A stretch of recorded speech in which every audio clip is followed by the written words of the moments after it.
Z react कर रहा है एक्स के साथ, ठीक है, और यहाँ पे एक्स जो है वो एक्सेस में लिया हुआ है। एक कंपाउंड है जेड जो एक्स के साथ रिएक्शन कर रहा है और एक्स आपका एक्सेस में है, तो इसका मतलब है कि ये एक्सेस में है तो इसकी कमी तो होगी नहीं आपकी सिस्टम में, ठीक है। ये जेड के साथ रिएक्शन करेगा, तो जेड के साथ रिएक्शन करने के बाद यहाँ पे हमारा P1 नाम का प्रोडक्ट का फॉर्मेशन हो रहा है, ठीक है, P1 नाम का प्रोडक्ट फॉर्म कर रहा है।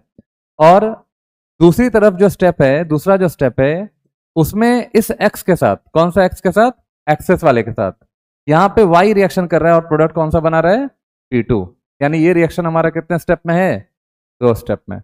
अब यहाँ पे जो एक्स तुमको दिख रहा है ये कौन सा एक्स है, देखो ध्यान से बताते हैं। एक्सेस में मान लीजिए कि हमारा 100 ग्राम एक्सेस में था, सुनना ध्यान से, यहाँ पे कॉन्सेप्ट है ना। मान लीजिए कि एक्स हमारा कितना ग्राम लिया हुआ है, एक्सेस है 100 ग्राम मान लो लिया हुआ है, ठीक है, और हमें नहीं पता कि वो जेड के साथ कितना रिएक्शन कर रहा है, जैसे जेड के साथ 10 ग्राम कर रहा है, 20 ग्राम कर रहा है, 50 ग्राम कर रहा है, हमको यहाँ पे नहीं पता, ठीक है, हमको नहीं पता कि इसमें कितना ग्राम इसके साथ रिएक्शन किया, लेकिन एक्स हमारा एक्सेस में दिया हुआ है। दूसरे स्टेप में जो एक्स लिया हुआ है वो रिमेनिंग वाला है, मतलब इसमें से जितना रिएक्शन कर गया और जो बचा हुआ है, मान लो 50 ग्राम रिएक्ट कर गया, यहाँ पे बचा कितना, 50 ग्राम बच गया, तो जो 50 ग्राम आपका बचा है वो यहाँ पे x जो है उसके साथ y रिएक्ट कर रहा है, मतलब x कौन सा है यहाँ पे बोलो, x कौन सा है, रिमेनिंग। बात मेरी फॉलो कर रहे हैं, जैसे फिर से समझाते हैं। जैसे मान लीजिए एक्सेस हमारा 100 ग्राम है, पहले 100 ग्राम में हमको नहीं पता है कि z के साथ कितना रिएक्शन कर रहा है, ठीक है, लेकिन यहाँ इस वाले स्टेप में जितना इसमें से बचा होगा वो सेकंड स्टेप में y के साथ रिएक्शन करेगा। तो मान लीजिए कि अगर 100 ग्राम है, 100 ग्राम में रिमेनिंग कितना है, 50 ग्राम इसके साथ रिएक्शन किया, तो बचा कितना रहेगा, 50 ग्राम, इसका मतलब यहाँ पे 50 ग्राम रिएक्ट किया होगा। बात मेरी फॉलो कर रहे हैं, तो ये चीज है, मतलब यहाँ जो भी रिएक्शन करेगा इसका रिमेनिंग करेगा।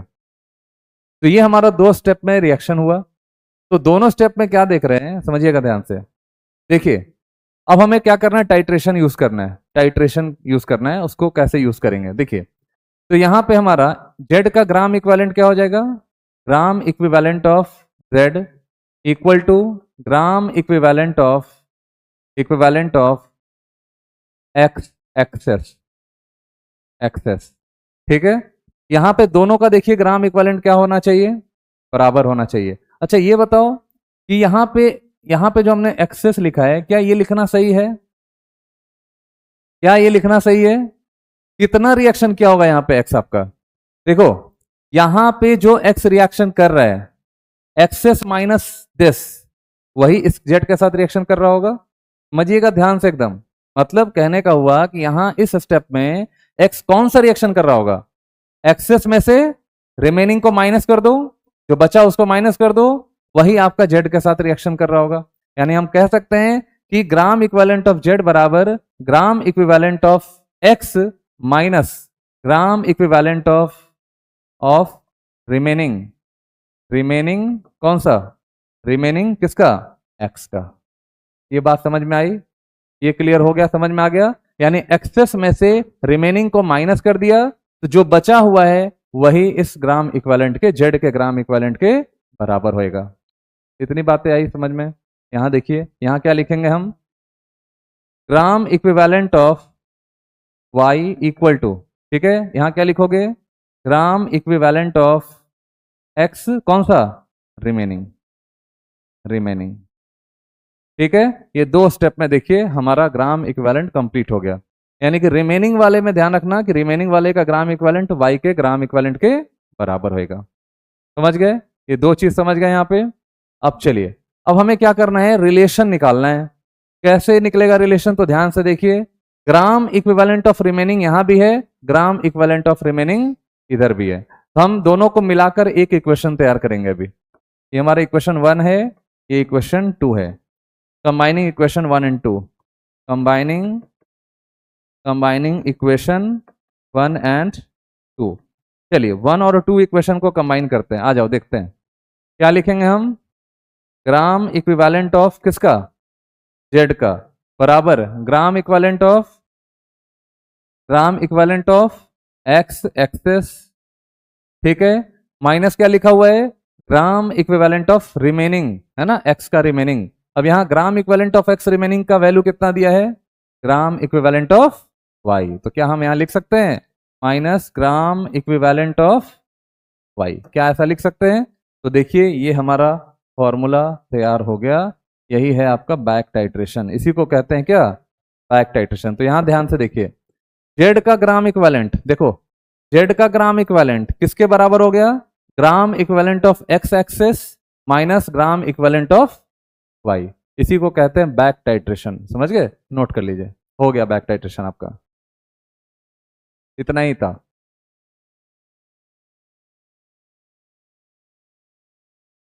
ऐसा तो रॉकेट साइंस तो नहीं था यहाँ पे, तो समझने का कोशिश ही नहीं किया ना, दिक्कत यही है। समझने का कोशिश करता तो आता समझ में, इसीलिए ना अब वो पढ़ाएंगे क्या ना, आप बिना बताए पढ़ाएंगे आपको कि एडवांस का है कि मेंस का है, बताएंगे ही नहीं। देख लिया था सिलेबस तो पता चलेगा ही नहीं बेटा, हम लिंक कर देंगे सारे टॉपिक्स को एक साथ, पता करते रहना।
ठीक है, आईडी मैट्रिक टाइट्रेशन।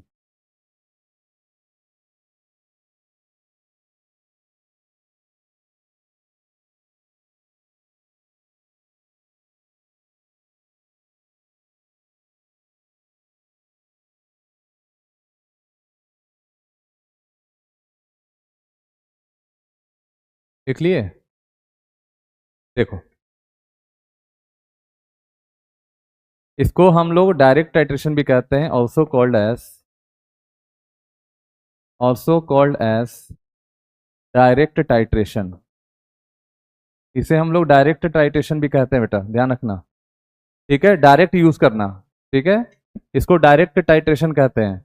इसको आईओडी कहते हैं, आईओडी मैट्रिक, बोलो क्या बोलते हैं, आईओडी मैट्रिक। हाँ, एक होता है आइडो मैट्रिक, यहाँ पे आई की जगह पे ओ लग जाएगा, आइडो हो जाता है।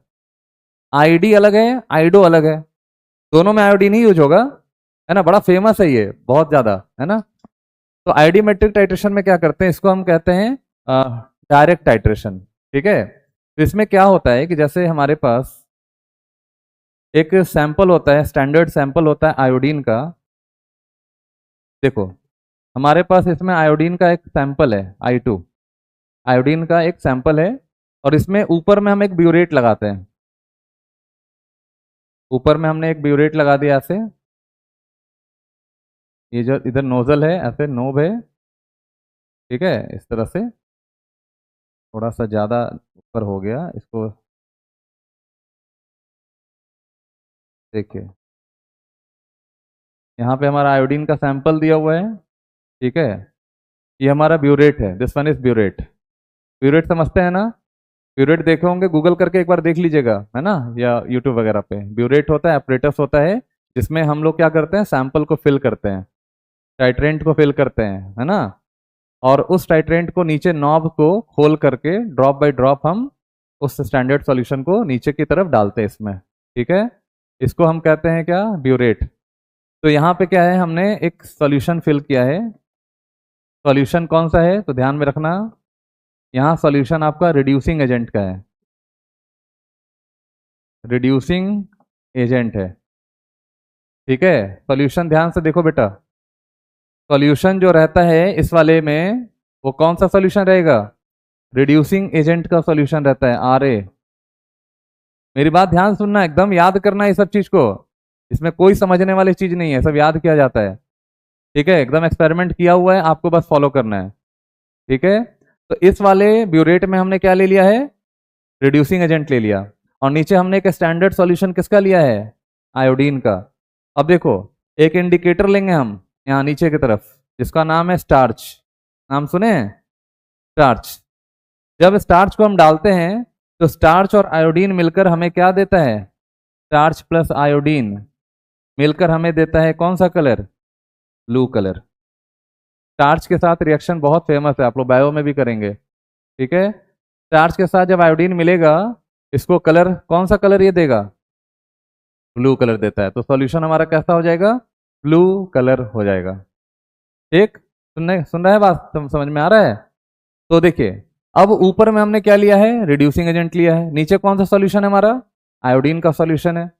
अब करते क्या है कि आयोडीन के साथ साथ देखो, आयोडीन जो हमने लिया है उसके साथ साथ हम एक रिड्यूसिंग एजेंट यूज करते हैं।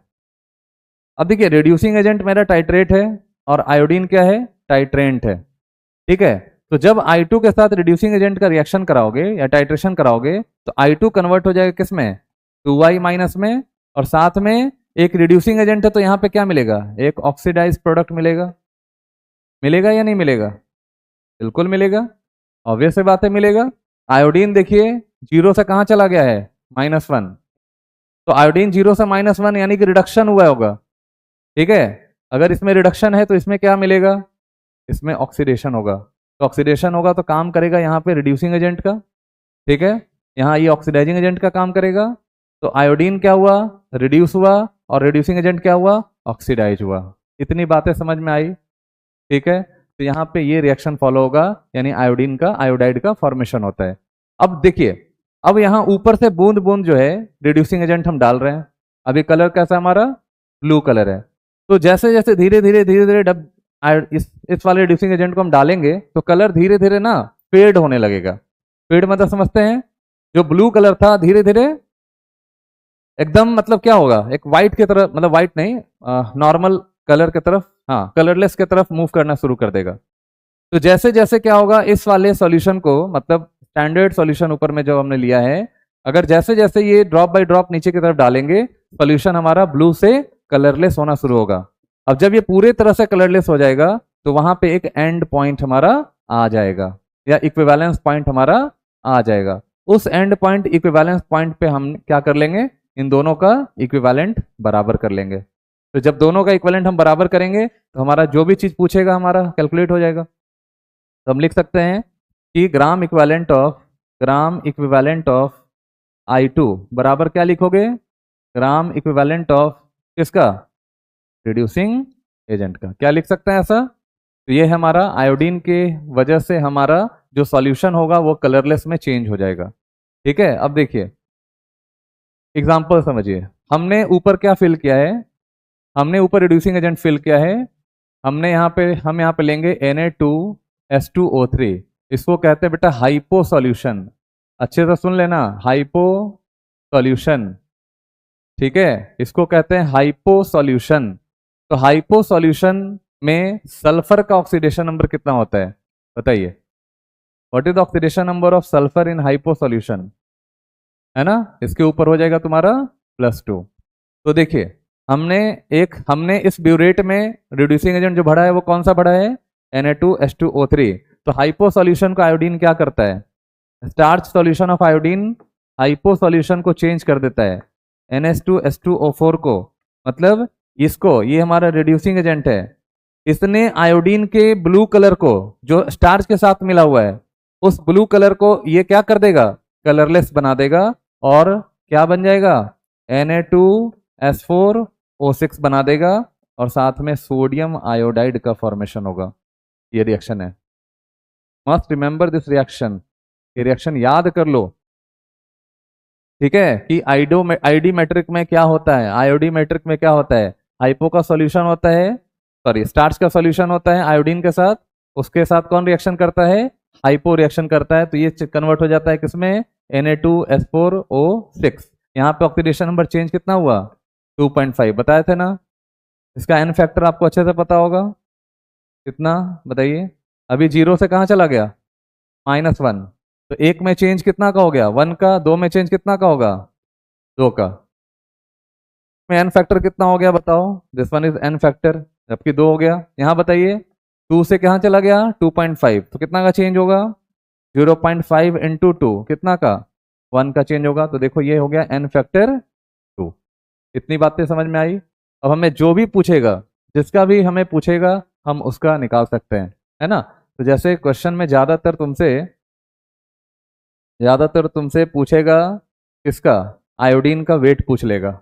आयोडीन का बताइए कितना वेट लेंगे हम, आयोडीन का अननोन सॉल्यूशन, आयोडीन क्या है आपका, टाइट्रेट है, इसका हम वेट निकालना चाहते हैं। तो इजीली निकल जाएगा। बताओ क्या फार्मूला लगाएंगे हम, यही फार्मूला होगा। देखो ग्राम इक्विवेलेंट ऑफ किसका, I2 बराबर ग्राम इक्विवेलेंट ऑफ किसका, हाइपो का, Na2H2O3। बस हो गया, काम मेरा बन गया। इतना ही समझना था आइडोमेट्रिक में, और कुछ नहीं है इसके अंदर। अब आप ग्राम इक्विवेलेंट को क्या लिखेंगे बताइए, number of mole into N factor लिखेंगे कि नहीं लिखेंगे, लिखेंगे किसके लिए, आयोडीन के लिए लिखेंगे। यहां भी लिखेंगे एन इंटू क्या लिखेंगे, एन फैक्टर किसके लिए, हाइपो के लिए, H2O3। अब नॉर्म ये नंबर ऑफ मोल को क्या लिखेंगे आप, weight by molecular weight into क्या लिखेंगे आप, एन फैक्टर किसके लिए, आयोडीन के लिए। इसका लिखेंगे एन इंटू एन फैक्टर लिख देना, या आप इसको नॉर्मेलिटी इंटू क्या लिख सकते हो, वॉल्यूम, या तुम्हारा molarity into N factor into क्या लिख सकते हो, वॉल्यूम। कुछ भी आप लिख सकते हैं, जिसमें दिया रहेगा वो पुट करिए, आपका क्वेश्चन सॉल्व हो जाएगा। पहले इसको नोट डाउन करिए, फिर आगे बताते हैं। चलो नोट करो, नोट करो बेटा।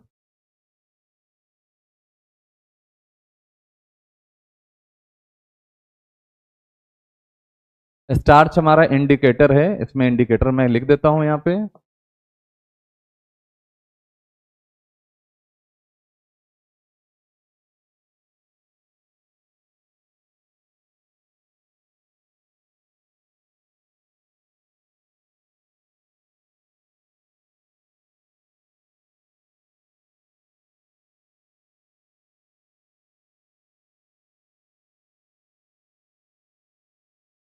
हालांकि बहुत सारे जगह पे ये चीज़ सबसे लास्ट में पढ़ाया जाता है, लेकिन तुम्हारे सिलेबस में, यहाँ के सिलेबस में पहले दिया हुआ है।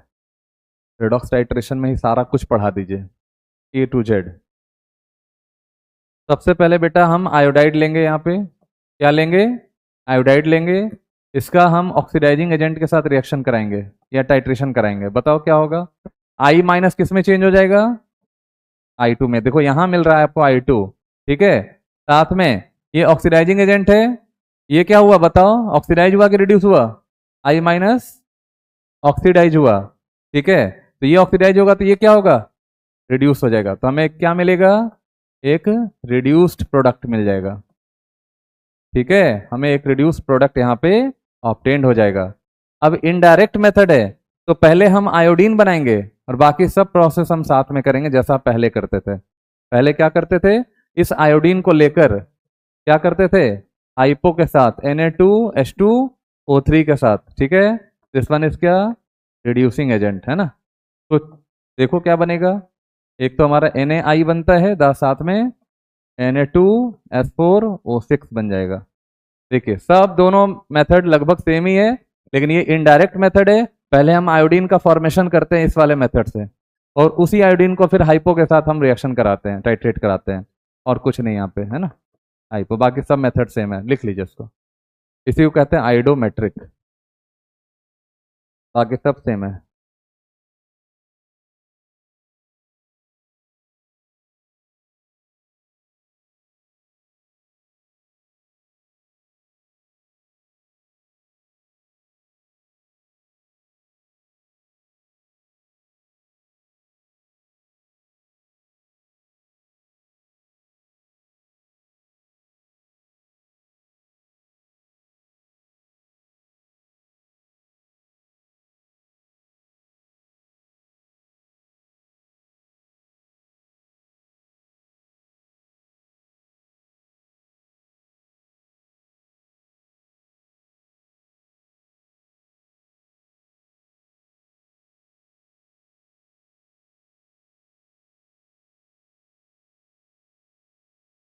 हो गया?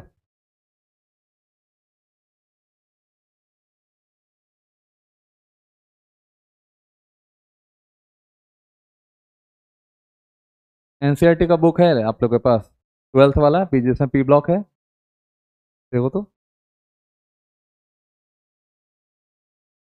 पार्ट 1 नहीं, पार्ट 2 चाहिए। पार्ट 1 में है क्या? हाँ, इसी में होगा। पार्ट 1 में ही होना चाहिए। अरे रे, पी ब्लॉक तो हटा दिया होगा। नहीं होगा, तब तो होगा ही नहीं। हाँ, डीएफ ब्लॉक है उसमें तो शायद नहीं होना चाहिए।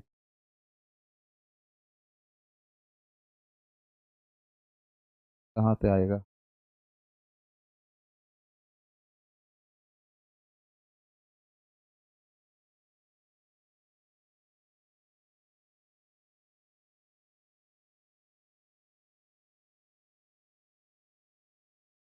ये तुम लोग चैप्टर सीख लिए ना, ये बहुत बड़ा काम हो गया तुम लोग के लिए। तुम लोग को पता है, देखो ये चैप्टर सीखने का मतलब है, मेंटोर्स में हमको नहीं पता था कि रेडॉक्स 12th में बताया जाता है या पढ़ाया जाता है, इसमें तो हमको पता नहीं था। लेकिन ये बहुत बड़ा, ठीक है। तो मिली इक्विवेलेंट ऑफ I2 बराबर इसके है, तो ध्यान से देखना। अगर milliequivalent of oxidising agent milliequivalent of I2 के बराबर है, और milliequivalent of I2 milliequivalent of Na2H2O3 के बराबर है, इसका मतलब कि ये वाला और ये वाला, ये दोनों क्या हो जाएगा? बराबर हो जाएगा। मैथमेटिक्स लगाइए ना, बात समझ में आ रही है? यानी इन दोनों इक्वेशन से तुम देखो, ये दोनों जब बराबर है दोनों में, तो ये दोनों क्या हो जाएगा? इक्वल हो जाएगा। तो हम कह सकते हैं कि मिली इक्विवेलेंट ऑफ, ये दोनों इक्वेशन ही मान लो, है ना, 1 और 2। 1 2 माने थे क्या ऊपर में? नहीं, ये 1 मान लो, ये 2 मान लो, ठीक, इक्वेशन नहीं है, 1 एंड 2 मान लीजिए। तो देखिए, मिली इक्विवेलेंट ऑफ किसका? ऑक्सीडाइजिंग एजेंट का बराबर क्या हो जाएगा? मिली इक्विवेलेंट ऑफ Na2H2O3, ठीक। बस इसी से आपका क्वेश्चन बनेगा, ध्यान रखना, वेरी वेरी इंपॉर्टेंट। इन्हीं दोनों में रिलेशन आपको निकालना है। जाओ लिख लीजिए उसको, लिखो बेटा, लिखो लिखो लिखो।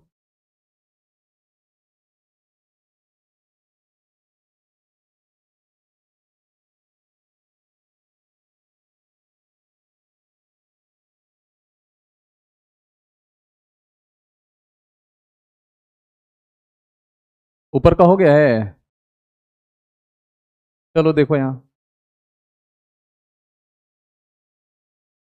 देखिए ऑक्सीडाइजिंग एजेंट हमने ऊपर नहीं लिया था, यहाँ पे हमने लिया। कॉपर सल्फेट क्या है बताओ? ये ऑक्सीडाइजिंग एजेंट हमने एक लिया है, जो कि ज़्यादातर क्वेश्चन में तुमको मिलेगा, ऑक्सीडाइजिंग एजेंट ये। और बुक दे देना एक बार, हम वहाँ भी देख लेंगे, और 2 3 ऑक्सीडाइजिंग एजेंट है। तो आई माइनस से किस में चेंज होगा बताओ? 0 में। कॉपर बेटा +2 है, तो कॉपर किस में चेंज हो गया यहाँ पे? +1। ध्यान से देखिए, Cu2I2 में कॉपर का ऑक्सीडेशन नंबर कितना है? +1 है। कैसे निकलिएगा? 2x, आयोडीन पे -1 होता है, तो यहाँ पे तो -2 हो जाएगा ना। इधर कितना? 2x इक्वल टू -2, तो x बराबर 1, x बराबर 1 करके देख लो। 2x -2 बराबर 0, तो x बराबर कितना हो जाएगा? 1 हो जाएगा। तो यहाँ x बराबर हमारा 1 हो गया। तो बताओ, +2 से किधर चला गया? +1। ऑक्सीडेशन नंबर घटा या बढ़ा? घट गया। तो जब घटेगा तो काम करेगा किस चीज का? ऑक्सीडाइजिंग एजेंट का। तो यहाँ पे देखिए, ये काम करेगा आपका ऑक्सीडाइजिंग एजेंट का। This one is oxidising agent, या ऊपर लिख देते हैं CuSO4 प्लस Na2H2O3। तो ये हो गया आपका ऑक्सीडाइजिंग एजेंट यहाँ पे, ठीक है। +2 चार्ज है से +1। आयोडाइड में बताओ क्या हो जाएगा? -1 से कहाँ चला गया? 0। इंक्रीज इन ऑक्सीडेशन नंबर का मतलब ये क्या हो गया? Reducing agent. अब जो यहाँ आयोडीन मिला है उसका यूज कहाँ करेंगे हम? Na2 हाइपो को टाइट्रेट करने में। This one is hypo, hypo का टाइट्रेशन करने में इसका यूज होगा। तो इक्विवेलेंट ऑफ दिस बराबर इक्विवेलेंट ऑफ दिस बराबर इक्विवेलेंट ऑफ दिस बराबर इक्विवेलेंट ऑफ दिस। सेम यहाँ पे इक्विवेलेंट ऑफ I2 बराबर इक्विवेलेंट ऑफ दिस। तो यहाँ का इक्विवेलेंट ऑफ I2 और यहाँ का इक्विवेलेंट ऑफ I2 दोनों बराबर है। तो क्या यहाँ का ये इक्विवेलेंट दोनों बराबर होएगा या नहीं होगा? बताओ, अभी जस्ट मैंने बताया था ऊपर। तो यहाँ पे हम कह सकते हैं कि इक्विवेलेंट ऑफ या मिल इक्विवेलेंट ऑफ CuSO4 ये बराबर हो जाएगा किसके, मिल इक्विवेलेंट ऑफ Na2S2O3। देखिए यही है आपका, है ना, यही है, यहाँ पे ध्यान रखना, आइडो और आईडी है ना, दोनों में यही फर्क है। अब इन्हीं दोनों के बीच में रिलेशन दिया जाता है, सवाल पूछा जाता है ना, दोनों का। ये इसीलिए हो पाया कि सबका नंबर ऑफ इक्विवेलेंट बराबर है, सबका बराबर है ना, तो इसका और इसका दोनों का इक्विवेलेंट सेम होगा। नोट कर लीजिए इसको।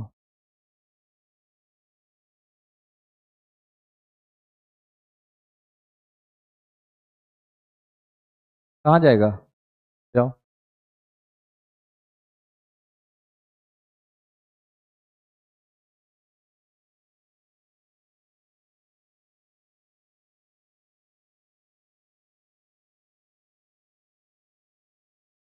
क्या जी, चेहरा से तुम्हारा लग रहा है कि एकदम नशा करके बैठा हुआ है, इसको बोल रहे हैं। हाँ ठीक है, आयोडीन बन गया। अब क्या कह रहे हैं, iodine and liberated iodine require 120 ml of hypo. कितना ml हाइपो का दिया हुआ है, आयोडीन जो निकला है वो हाइपो के साथ Na2H2O3 के साथ रिएक्शन करेगा, क्या बनाएगा, Na2S4O6, साथ में क्या देगा, Na दे देगा, है ना, Na दे देगा। अब यहाँ पे एक सवाल क्या पूछ रहा है, सवाल पूछ रहा है बताओ हाइपो का मोलैरिटी कितना हो जाएगा, दिस वन इज 120 ml। तो बेटा 120 ml है तो मोलैरिटी क्या मान लोगे, क्या मानिएगा मोलैरिटी, हाइपो का नहीं ना पता है, तो हाइपो का मोलैरिटी मानोगे ना, कितना मानोगे, m मानो। इसकी नॉर्मेलिटी, सॉरी नॉर्मेलिटी कह रहे हैं, एन फैक्टर बताओ कितना, हाउ मच, हाइपो के लिए एन फैक्टर बताओ जल्दी जल्दी फटाफट, 1 हो जाएगा बिल्कुल। यहाँ पे 2 लिखते हैं, यहाँ पे लिखते हैं 2.5, तो 0.5 का चेंज होगा एक में, तो 2 में कितना का चेंज होगा, 1 का चेंज होगा। तो मोलारिटी इंटू क्या लिखेंगे हम, एन फैक्टर लिखेंगे। तो देखिए 120 ml into molarity into N factor, ये हो गया इक्विवेलेंट ऑफ हाइपो। अब उसका इक्विवेलेंट किसके बराबर होगा जल्दी बताओ मेरे को, कॉपर सल्फेट का। तो इसका कितना दिया हुआ है तुम्हारा क्वेश्चन में, 0.2 मोल्स ऑफ कॉपर सल्फेट, ठीक है। अच्छा 0.1 दिया है, 0.1 मोल है, अच्छा 0.12 है, एक बार, हाँ 0.12, यस। तो बेटा 0.12 मोल है आपका, और इसका एन फैक्टर कितना होगा जल्दी बताओ, +2 से किस में गया, +1, कितना का चेंज, 1 का चेंज, 1 कर देना यहाँ पे। तो दोनों का इक्विवेलेंट इक्वेट करो, 0.12 इंटू 1 बराबर बोलो 120 ml है ना यहाँ पे, इंटू बताइए ml को किस में चेंज करोगे,